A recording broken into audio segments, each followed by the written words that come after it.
Well, we can make some general statements about sleep that dovetail with the alcohol thing. And look, I'm not anti-alcohol. I don't have an alcohol problem. I have a drink every once in a while, no big deal. But I'm one of these people that can either do it or not do it. Whereas some people, they really enjoy alcohol. Yeah. I'm not one of those people. It's just never been my thing.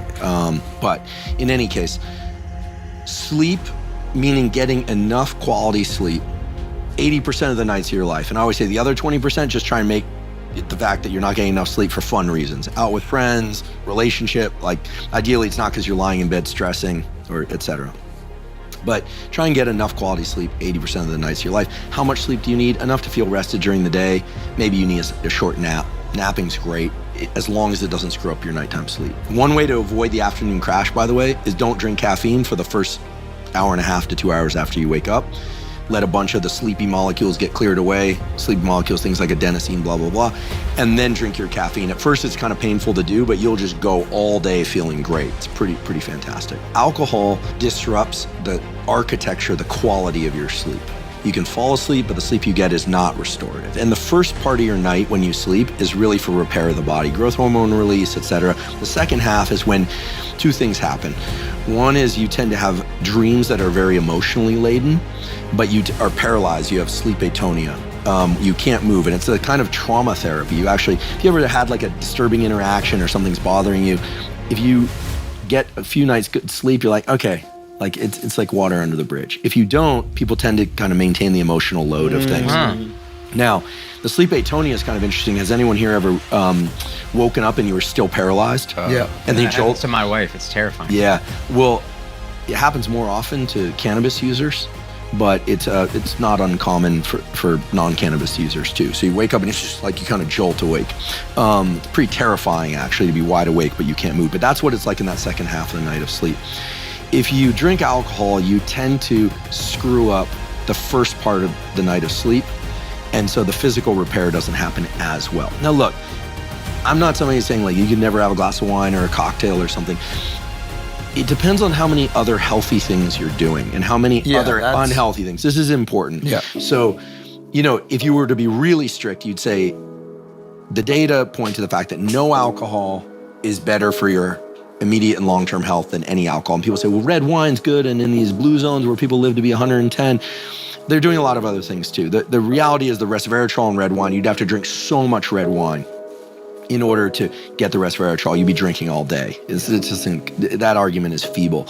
But if you're gonna drink, you can probably have 2 drinks, maybe 3 per week, no problem. No problem.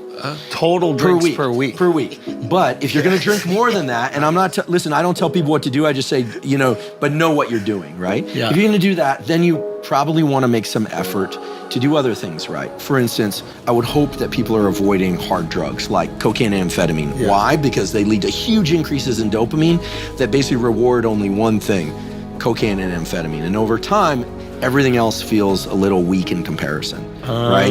It's an extreme experience that you didn't really have to earn, right? There's nothing earned, and so then everything else seems a little bit weak, and so cocaine and amphetamine are very, very bad, and opioids are just really bad. And the fentanyl thing now is super scary, where young people, old people, they're just dying. So let's just like put those in heroin. Let's just put those in a category of like, let's not even entertain. I think that the current estimate is that more than 80% of college students take Adderall, Vyvanse, or Ritalin at some point.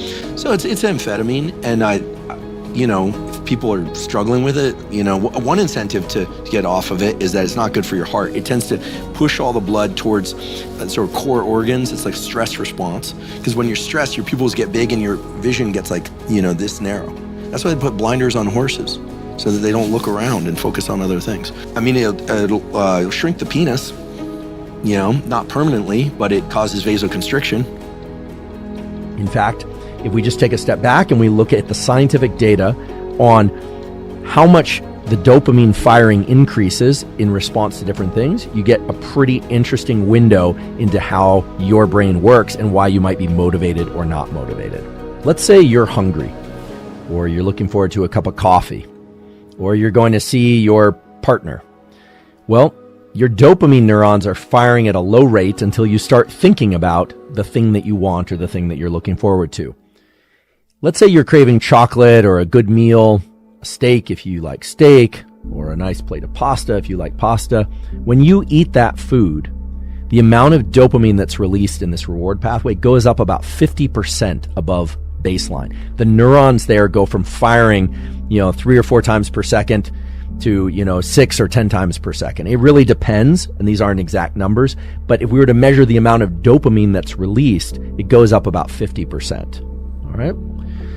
Sex, which is fundamental to our species' continuation and reproduction, although it doesn't have to be for conceiving children. Sex does release dopamine, and it increases dopamine levels about 100%, so it basically doubles them. Nicotine, of the sort that's in cigarettes, or some people are taking nicotine in supplemental form, increases the amount of dopamine about 150% above baseline. It also does some other things that we're going to talk about, but nicotine does that, and it's kind of interesting that nicotine would increase the amount of dopamine in your brain very quickly, within seconds. That's 150 times over baseline, as opposed to sex, which is 100% above, or food, which is 50%. Cocaine and amphetamine increase the amount of dopamine that's released 1,000-fold within about 10 seconds of consuming the drug.